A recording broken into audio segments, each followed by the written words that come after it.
Get her away from the infirmary. Emma Brooke stopped in the corridor as two royal guards tightened their grip on her arms. Beyond the open doors, Alpha King Logan Pierce lay unconscious beneath blood-soaked sheets. 3 healers stood against the far wall, unable to reach him. Between them and the bed stood Knox, Logan's enormous black wolf. His fur was wet with rain and blood. His lips lifted every time anyone stepped forward. The growl in his chest was low enough to vibrate through the stone floor.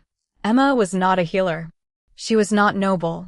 She was the rejected Omega currently being escorted to a holding room because someone believed she had helped send the king's convoy into an ambush.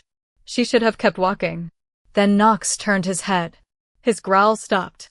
The guards froze. Knox crossed the infirmary, walked directly to Emma, smelled her hands, and looked back toward Logan. Then the wolf stepped aside. Nobody moved. Senior healer Grace Miller stared at Knox as if the animal had spoken. "Bring her in," she said. Captain Elias Reed immediately objected. "She is under investigation." Grace pointed toward Logan. "And my king is bleeding while his wolf refuses to let me touch him." Emma looked at Knox. The wolf remained beside the doorway, watching her. "I am not a healer," Emma said. "I know." Grace's voice was tight. "Can you follow instructions?" Emma almost laughed. She had spent 4 years coordinating mountain convoys where one wrong order could send 20 wagons over an ice shelf. Following instructions was not the problem. Being trusted after following them was. Yes. The guards released her. Emma entered slowly. Knox followed. When Grace took one step forward, the wolf growled again.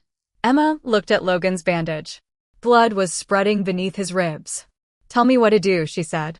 Grace answered from across the room. "First, keep him alive long enough for me to get closer." Emma had learned basic emergency care because royal dispatchers traveled with convoys when roads were dangerous. She knew how to slow bleeding, stabilize a broken limb, and keep a frightened person awake until someone better trained arrived. She had never imagined using those skills on an Alpha King. Logan's breathing was shallow. His field bandage had shifted during transport. Emma pressed clean cloth over the wound exactly where Grace instructed. Logan reacted with a rough breath. Knox's body tensed. "Easy," Emma whispered, though she was not sure whether she meant the wolf or the king. Grace moved half a step closer. Knox watched Emma first, then allowed it. Another step. No growl. Grace understood. She stopped beside Emma rather than Logan. "Keep your hand there." Emma did. Grace reached for the wound. Knox's ears flattened, but he stayed still. For the first time since Logan had been carried into Blackridge Palace, a trained healer touched him. It took nearly an hour before the bleeding slowed.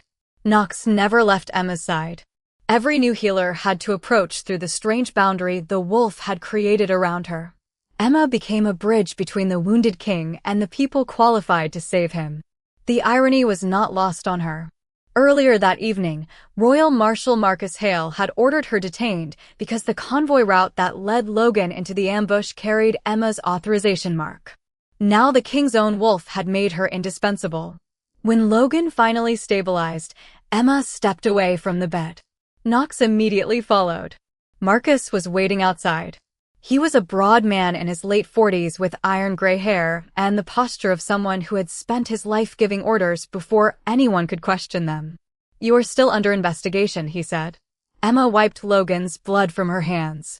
"I did not think saving him would magically make your accusation disappear." Marcus's expression hardened. "Good. Then you understand the seriousness of your situation." 8 months earlier, Emma had learned exactly how little usefulness protected an Omega from judgment. At Cedar Ridge, Alpha Daniel Ross had rejected her before his council because she had no family rank, no inherited territory, and no political value. He had spoken gently, as if politeness could turn humiliation into mercy. An Alpha needs a partner who strengthens the pack. Emma had stood beneath 12 staring faces and realized everyone expected her to cry. She did. Not. Before sunrise, she packed one bag and left. Blackridge hired her because its transit office cared more about whether she could read mountain weather than whether an Alpha had wanted her. Emma became one of the best convoy dispatchers in the Northern Territory. She thought competence had finally bought her freedom from being measured by someone else's opinion. Then the king was attacked on a route carrying her seal, and once again a room full of powerful men decided what she was before asking what had happened. Logan woke near dawn. Emma was still in the infirmary because Knox refused to let the guards remove her. The king opened his eyes, struggled to focus, and whispered something too soft for Grace to understand. Knox immediately stood. Emma stepped closer without thinking. Logan's gaze found her face. Something changed in his expression. Recognition, perhaps, but incomplete. "You," he said. Emma waited. Logan's brows drew together. "I know your voice." Marcus moved to the bedside. "Your Majesty, Emma Brooks was part of the dispatch team responsible for your route." Emma felt the familiar tightening in her chest. Logan looked from Marcus to her. "Responsible for it?" Marcus answered carefully. "Her authorization appears on the final departure order." Knox moved between Marcus and Emma. The marshal stopped. Logan noticed. His gray eyes sharpened despite the pain. "Why does my wolf trust her?" No one answered. Emma looked at Knox. "That is the question I would like answered too." Logan did not release her. Emma should have expected that, but disappointment still burned. "You saved my life tonight," he told her after the healers left. "That earns gratitude. It does not erase evidence." Emma stood beside the window with a guard outside the door. "And your wolf trusting me does not make me innocent." Logan studied her. "You sound offended that I agree." "I am offended that everyone keeps acting as if Knox gets to decide what I am." The king's expression shifted. Emma continued before she could lose her nerve. "Yesterday I was a rejected Omega dispatcher nobody important remembered. Tonight your wolf let me through a door and suddenly people are whispering. Like I have become meaningful." Logan's jaw tightened. "Nobody said that. They do not have to." Knox lay between them, listening. Emma lowered her voice. "If you want to know whether I betrayed you, investigate what happened. Do not replace one assumption with another, because your wolf likes me." The next morning, Logan ordered the convoy files brought to the infirmary. Marcus objected to Emma seeing them. Logan ignored him. The final departure order bore Emma's authorization mark in red wax. At first glance, it was perfect. Emma looked at it for less than 10 seconds. "This is not mine." Marcus folded his arms. "Your seal says otherwise." "The seal is mine. The order is not." She turned the folded paper over. Field dispatches are folded inward twice, so rain cannot reach the route instructions when riders carry them under a coat. This was folded outward. Marcus frowned. "That proves nothing." Emma pointed to the wax. "Whoever made this copied my authorization after the paper was folded. I seal before the second fold. Always." Logan looked at Marcus. "Can that be verified?" "Possibly." Emma corrected him. "Easily. Ask any rider who has carried my orders in winter." Logan's gaze returned to her. For the first time, suspicion contained something else. Curiosity. The stable logs created the second problem. Emma's original schedule placed the king's carriage at Stonebridge Pass just before noon. The actual convoy entered the pass 40 minutes earlier. A supply wagon that should have traveled behind the Royal Guard had also been moved to the front. Marcus claimed the changes were routine field adjustments. Emma disagreed. A mountain convoy does not accidentally move 40 minutes early. Logan sat propped against pillows, pale but alert. "Why does 40 minutes matter?" Emma spread the weather chart beside him. "Because fog was still sitting below the ridge at 11. Your convoy entered the narrowest part of Stonebridge while visibility from the western observation cliffs was perfect." Marcus's expression tightened. "You are suggesting the attackers were waiting for the timing." "I am saying whoever attacked him knew exactly when the royal carriage would be exposed." Logan looked down at the altered schedule. "And someone wanted us to believe Emma gave them that timing." Emma expected Logan to clear her immediately. He did not. Instead, he ordered every dispatch record preserved and every rider questioned independently. The decision irritated her almost as much as it impressed her. That evening Logan found her staring through the infirmary window while Knox slept nearby. "You are angry." Emma did not turn. I thought kings disliked being told obvious things. I am injured. Humor me. She faced him. You believe me more than yesterday, but not enough to release me. Correct. Then why let me investigate? Because if you are innocent, you know this system better than anyone. If you are guilty, keeping you close may reveal it. Emma stared at him. That is almost insulting enough to be clever. Logan's mouth moved slightly. Almost? She hated that she wanted to smile. Knox opened one eye, then closed it again. Emma looked away first. I still think you are wrong. Logan answered quietly. Then help me become less wrong. Marcus wanted the investigation contained. He made his argument before Logan, Emma, Grace, and 2 senior commanders. Blackridge's ceasefire with Red Valley was already fragile. Their leaders were scheduled to meet within days. If word spread that someone had manipulated the royal convoy route, rival territories might interpret it as a collapse of internal control. Stability matters, Marcus said. Especially now. Emma stood at the edge of the table. Truth matters before stability becomes a lie. Marcus's eyes moved toward her. You have never commanded a border. No. I have only been blamed for one disaster already. Logan raised a hand before Marcus could respond. The marshal continued more carefully. Years earlier, hesitation during a border uprising had allowed violence to spread across 3 villages while commanders waited for perfect information. Marcus had learned one lesson from it. Leaders who waited too long could lose everything. Emma understood the fear behind his argument. What she did not accept was what he wanted fear to justify. After the meeting, Logan asked Emma to remain. He is not entirely wrong, he said. Emma folded her arms. That is what makes dangerous arguments dangerous. Logan looked irritated. If Red Valley believes my own command structure cannot protect a royal convoy, the ceasefire could fail. So you hide the mistake. I did not say that. You considered it. Logan's silence confirmed it. Emma felt disappointment sharper than she expected. Then I am done helping. His expression changed. You cannot leave. I know. I am still your prisoner. But you cannot force me to solve a truth you intend to bury. Logan pushed himself upright too quickly and winced. Emma instinctively stepped toward him, then stopped. He noticed. You would let the investigation fail over principle? No. I would refuse to become useful evidence for another powerful man who decides truth matters only when it is convenient. Logan stared at her for a long moment. You really do not make obedience easy. Emma answered, that may be why Knox likes me. The first major break came from Logan's memory. 2 nights after the attack, he woke from a fever and called Emma's name. Grace summoned her. Logan was breathing hard, one hand gripping the blanket. Stonebridge, he said. Emma moved closer. Knox allowed her to sit beside the bed. Logan closed his eyes. The wagon overturned. Someone shouted for everyone to retreat. Emma's pulse quickened. You were pinned behind the front wheel. Logan looked at her. You were there. Emma said nothing. The memory was his to recover. You told me not to close my eyes. His voice roughened. You dragged me behind the supply cart. Emma finally nodded. During the ambush, she had been riding near the rear because she wanted to question the early departure herself. When arrows struck the road, everyone scattered. She had seen Logan fall. She had crossed open ground to reach him.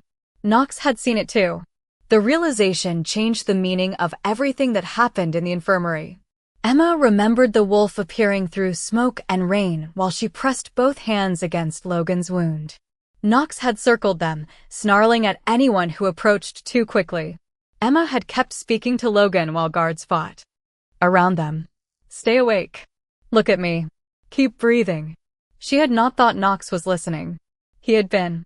When the royal guard finally reached them, Emma refused to leave until Logan was lifted safely onto the rescue wagon.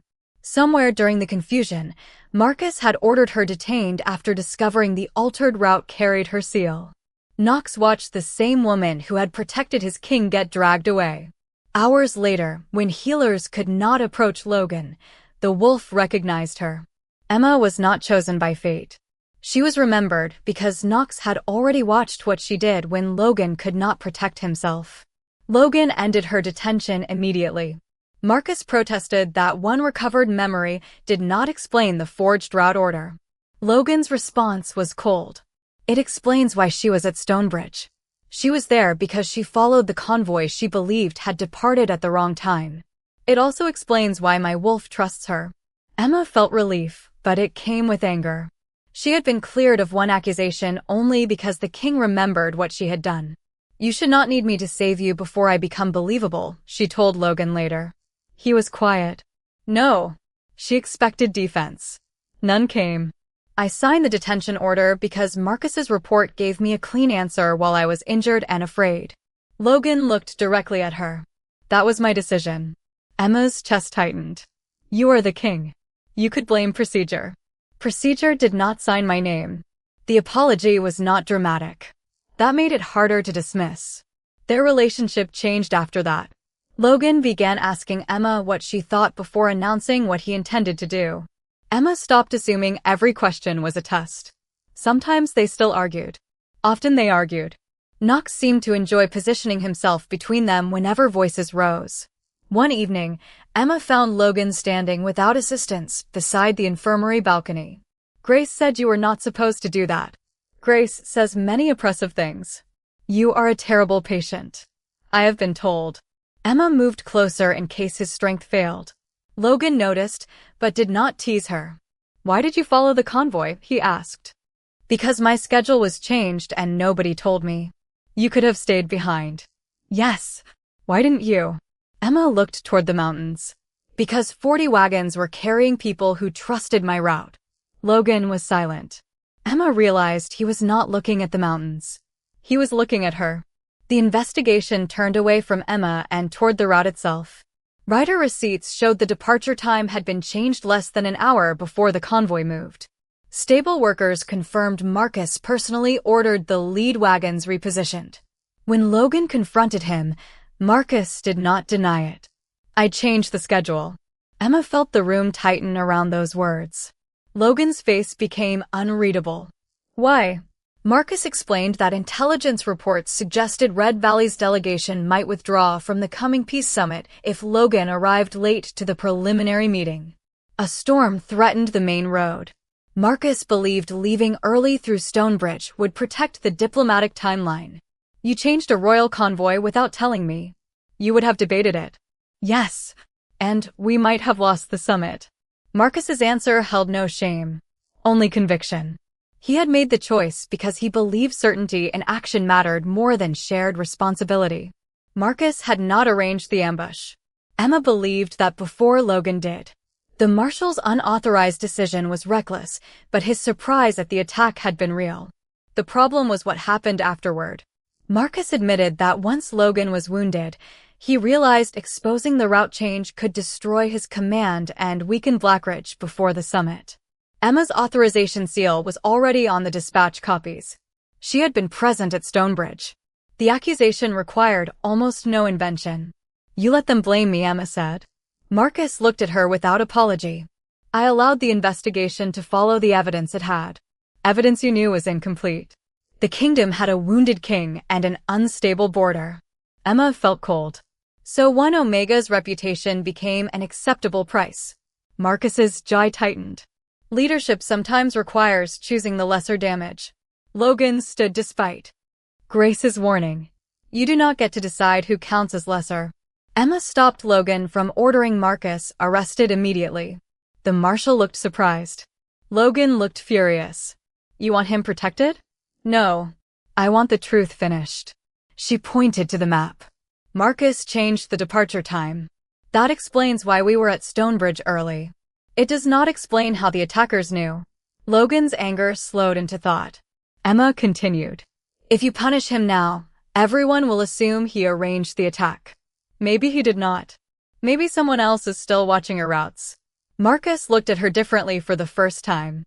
Not with respect exactly, but with the uncomfortable recognition that the woman he sacrificed was refusing to make him convenient. Logan sat back down. "What do you need?" Emma felt the question settle between them. Days earlier, he would have told her what to do. Now he was asking. Every departure signal. Every relay point. Every place the change schedule became visible outside the palace. Before they could finish, weather reports arrived from the southern ridge. Warm rain was moving across the mountains. The freight road below Stonebridge had begun to soften. Worse, the Red Valley delegation was already traveling toward Blackridge for the rescheduled summit. Their escort had been instructed to use the same lower mountain corridor because the main road remained blocked. Emma read the timing twice. They cannot go that way. Marcus disagreed. The route inspectors cleared it this morning. Emma spread 3 reports beside one another. Before 6 hours of rain, Marcus said, turning the delegation around after our king's convoy was attacked will tell them we cannot protect a road. Emma looked at Logan. If they enter the lower pass and the slope fails, we will be discussing more than appearances. Logan asked, how certain are you? Emma took a breath. I am not. Marcus seized on the answer. There it is. Emma ignored him. I know the runoff pattern. I know where the clay shelf sits under the freight road. I know the maintenance crews reported cracking near mile 9 last winter. I do not know whether it collapses tonight. Logan's gaze stayed on her. What would you do? Redirect them to the old switchback above Pine Ridge. Marcus laughed. That path has not carried a royal convoy in 12 years. Not a full convoy. Small groups can cross it. And if you are wrong? Emma looked at him. Then I will be wrong where we still have options. Marcus turned to Logan. Your Majesty, this is exactly why command cannot be run by fear. Emma answered before Logan could. No. This is command admitting risk exists before people die pretending it does not. Logan slowly stood. Emma takes the switchback team. The room went silent. Emma looked at him. You cannot come. I know. The frustration in Logan's voice was obvious. His wound made riding impossible. For a man accustomed to solving problems by arriving personally, staying behind was its own form of helplessness. Then who has authority? She asked. Logan removed the black royal transit seal from the table and placed it in her hand. You do. Marcus stepped forward. She has no military rank. Logan's eyes hardened. She has operational command over this evacuation. An Omega dispatcher? Marcus asked. Emma felt the old insult beneath the words, polished by bureaucracy. Logan heard it too. A convoy specialist who has been right more often than the men who outrank her. He turned to Emma. If the road is safe, bring them through. If it is not, turn them around. Do not wait for my permission. Emma closed her fingers around the seal. For the first time, someone powerful was not asking her to prove she deserved authority before using the competence she already had. Before Emma left, Logan found her in the lower courtyard. Rain had begun to fall. Knox paced between them, unhappy that Logan could not travel. There is something I should have said earlier, Logan told her. Emma tightened the strap on her riding coat. That sounds ominous. I am sorry. She looked up. Logan continued. Not only for the detention. I am sorry that when evidence challenged the answer I wanted, my first instinct was still control. Emma said nothing. Marcus made that instinct look responsible because I understood it. I was afraid of losing order. His voice lowered. I nearly made you pay for that fear. Emma felt something inside her soften without disappearing. I am still angry. You should be. I do not know if I forgive you. You do not owe me a schedule. She almost smiled. Logan glanced toward the mountain road. Come back because you choose to. Emma held his gaze. First I have to keep your guests alive. The ride to Stonebridge took 3 hours in worsening rain. Emma led 6 guards, 2 mountain handlers, and Knox. Marcus followed with a second security unit under Logan's direct order. Emma did not trust Marcus, but she understood why Logan sent him. He knew the military routes better than anyone. On the way, Emma stopped twice to examine runoff channels. At the second stop, muddy water had already begun cutting across the lower freight road. We turn them before mile 9, she said. Marcus stared at the slope. The road is still standing. That is not the same as safe. You are willing to insult Red Valley's Alpha because of mud. Emma looked at him. I am willing to explain mud to him personally. Knox growled softly, though Emma suspected the wolf had simply grown tired of Marcus. The marshal looked at the sky. If this destroys the summit, the consequences are yours. Emma answered yes. She meant it. They reached the Red Valley convoy less than a mile from the unstable section. Their commander, Alpha Samuel Carter, was furious when Emma ordered the road closed. "The king sends a dispatcher to turn me around?" Emma held out Logan's transit seal. "The king sends the person responsible for deciding whether this road kills you." Samuel's expression darkened. "Can you prove it will collapse?" "No." "Then why should I follow you?" Emma looked toward the slope. Water was disappearing into a crack beside the wheel track. "Because the ground is taking runoff underneath the road instead of across it. That means the clay shelf is separating." Samuel stared at the crack. Emma continued. "I have an alternate route. Smaller groups. No heavy wagons. Supplies stay here until morning." Marcus whispered, "Do not mention the attack." Emma turned toward him. "He deserves the full picture." Back at Blackridge, Logan faced the decision Emma had forced into the open. Marcus had wanted the summit protected from the truth. Logan now had to decide whether to warn Red Valley that Blackridge's own marshal had secretly altered the original convoy route. His counsel advised delay. Grace, standing beside the infirmary table, watched him sign the message anyway. Logan wrote that Blackridge had failed to maintain proper command accountability. He wrote that Emma Brooks had been falsely detained. He wrote that the new route recommendation came from the same specialist whose original schedule had been overridden. Then he added something no royal advisor suggested. If Red Valley chose to postpone the summit because of Blackridge's failure, Logan would accept the consequence. He sealed the message personally. For the first time in years, he chose uncertainty over the illusion of control. At Stonebridge, Samuel Carter read Logan's message beneath a dripping canvas shelter. His anger changed shape. "Your king admits this?" "Yes," Emma said. "And you still expect me to take an abandoned switchback?" "No. I expect you to decide with the same information I have." That answer mattered. Samuel looked at his officers. "How long?" Emma estimated 2 hours to move people across the upper route in small groups. Supplies could be recovered later. Marcus insisted the lower road might hold. Emma refused to gamble lives against pride. Samuel finally nodded. "Your route." Emma released a breath. Knox moved ahead with the first group. The climb was slow, wet, and miserable. Twice Emma changed the order because horses began slipping. Once she sent a group back after loose rock fell from the ridge. Nobody called her indecisive. Every adjustment moved them farther from the road Marcus still believed might survive. The collapse came before midnight. A sound like distant thunder rolled through the valley.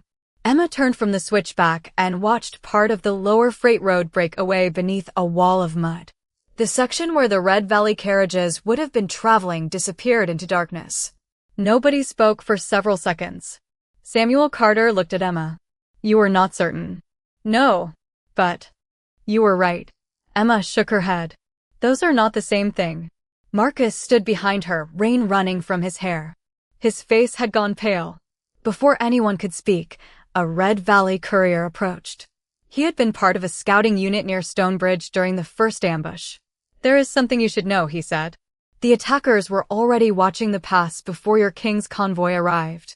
Emma felt the final piece move closer. The courier had seen a Blackridge departure signal reflected from an observation ridge the morning Logan was attacked. Royal convoys used polished signal plates to confirm movement between relay posts. Marcus's last-minute schedule change had been transmitted through the standard chain. The attackers did not need a palace trader. Scouts already watching Stonebridge saw the revised signal and adjusted their ambush. Marcus had not intentionally betrayed Logan. His secret decision had simply exposed the king's timing through a system designed for predictable coordination. Emma closed her eyes for a moment. The disaster was uglier because nobody had planned all of it. Marcus changed the route without accountability. Attackers exploited the signal. The crown needed a quick explanation. Emma's seal gave them one. One secret decision created another, then another, until an innocent woman became the simplest story in the room. When Emma returned to Blackridge, Logan was waiting inside the southern gate despite Grace's orders. Knox reached him first, nearly knocking the king backward. Logan laughed, then winced and grabbed the wolf's neck. Emma dismounted several feet away. For one strange second, Neither she nor Logan moved.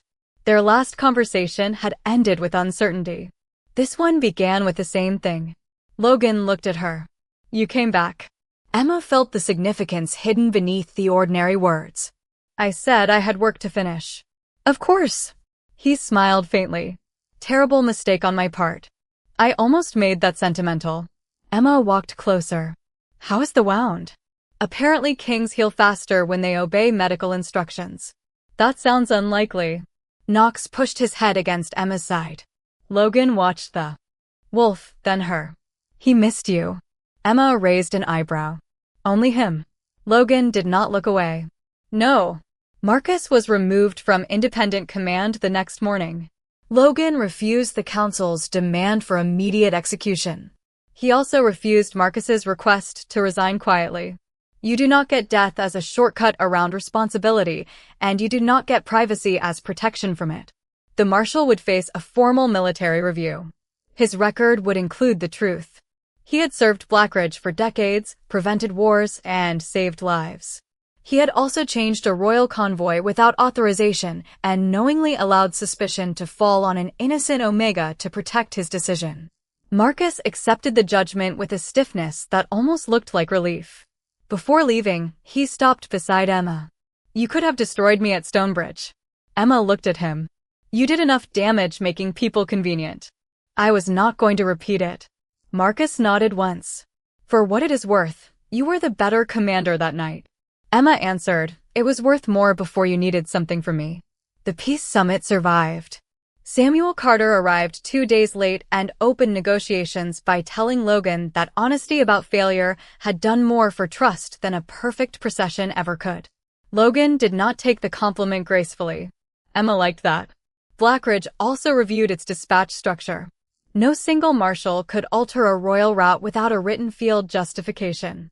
Emergency decisions remained possible, but they became visible decisions with names attached to them. Logan offered Emma leadership of a new royal transit and emergency coordination office. She refused the first version of the position. "You expected that," she said. "I hoped marriage proposals were the only negotiations where rejection was this efficient." Emma stared at him. Logan raised both hands. "A joke. A very poor one." She slid the contract back across the desk. "My office needs independent authority to stop a convoy, including yours, when field evidence requires it." Logan read the clause. "You want legal authority to overrule the king on a road. Only when the road is trying to kill you." Logan accepted the condition. Emma added another. Her appointment could not depend on their personal relationship, whatever that relationship became. The room went quiet.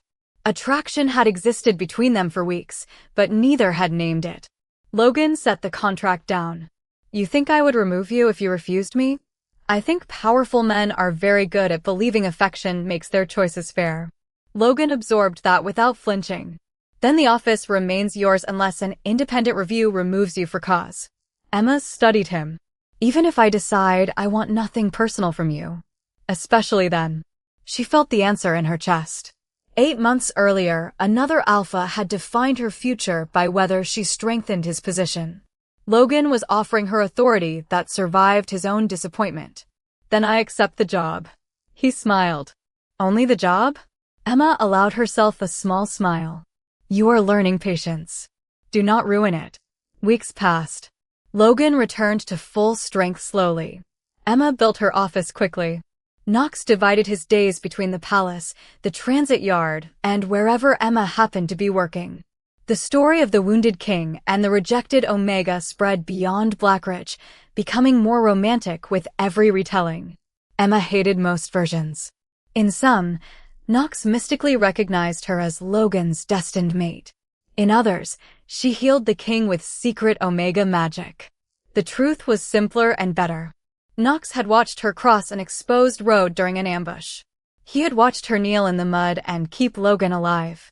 When the king later lay helpless among strangers and pain, the wolf trusted the person whose actions he already understood. Emma was not special because Knox let her through. Knox let her through because she had already done something difficult when nobody important was watching. One evening, Logan found Emma alone in the transit office after everyone else had gone. A thunderstorm pressed against the windows. Knox slept beneath the map table. Logan carried 2 plates of food. "Is this bribery?" Emma asked. "Dinner. At my desk. I was told not to interfere with your career." He set the plates down. "I adapted." Emma laughed. They ate beside maps covered in route marks. Halfway through the meal, Logan became unusually quiet. "Can I ask you something?" Emma looked at him. "You are the king. Apparently you can ask anything. Will you allow me to court you?" She had expected something like it eventually. She had not expected the nervousness in his voice. "Court me. Dinner somewhere that does not smell like wet horses. Walks. Arguments with less paperwork. That last one seems unrealistic." Logan smiled. "Probably." Emma looked at Knox. "And what does your wolf think?" "My wolf has already exceeded his constitutional authority." Emma did not answer immediately. Logan waited. That was the part she noticed most. He did not explain why they were right together. He did not mention rank, fate, or what Blackridge needed from a future Luna. He simply waited. "One dinner," she said. Relief crossed his face so quickly she almost laughed. "One. Perform well, and I may authorize a second. Your office has corrupted you. My office has excellent standards." Logan reached toward her hand, then stopped before touching it. Emma looked at the space between them. She remembered Stonebridge, the infirmary, the detention order, the moment he handed her authority over the mountain road. Trust had not arrived all at once. It had been built through choices that could have gone differently. Emma turned her hand over, palm up. Logan placed his fingers against hers. Knox opened one eye from beneath the table, sighed, and went back to sleep. Their first dinner lasted less than an hour because an emergency wagon lost a wheel on the Eastern Road. Their second lasted nearly 3 because Logan made the mistake of questioning Emma's winter supply budget. Their third ended with him admitting he had skipped lunch for 2 days. Emma threatened to inform Grace. Logan called that an abuse of confidential information. Knox sided with Emma by stealing food from Logan's plate. Nothing about their courtship resembled the dramatic stories whispered through the palace. Emma liked it that way. Logan never treated her work as something to tolerate until she accepted a royal role. Emma never used his guilt as a weapon when they disagreed. Some arguments ended badly. Some required apologies. Their relationship grew less from grand gestures than from what happened afterward. They came back. They listened. They changed something when change was needed. 3 months after Stonebridge, Emma prepared to lead a winter transit inspection through the Northern Ridge. Logan joined her in the departure yard with Knox beside him. Snow had begun falling lightly over Blackridge. A young dispatcher handed Emma the royal route order. She unfolded it, studied the weather notes, and crossed out the southern descent. The dispatcher looked alarmed. "That is the king's preferred road." Emma glanced toward Logan. He did not ask why she changed it. "Her call," he said. The young man nodded and carried the revised order away. Emma looked at Logan. "You did not even check." "I hired the most irritatingly competent transit commander in the kingdom." "That is not a recognized title." "I can make it one." She smiled. Knox walked toward the open gate, then stopped and looked back at Emma. Months earlier, the wolf had stood between her and a wounded king because he already knew what she would do. Now he simply waited. Emma stepped forward first. Knox followed. Logan fell into pace beside them.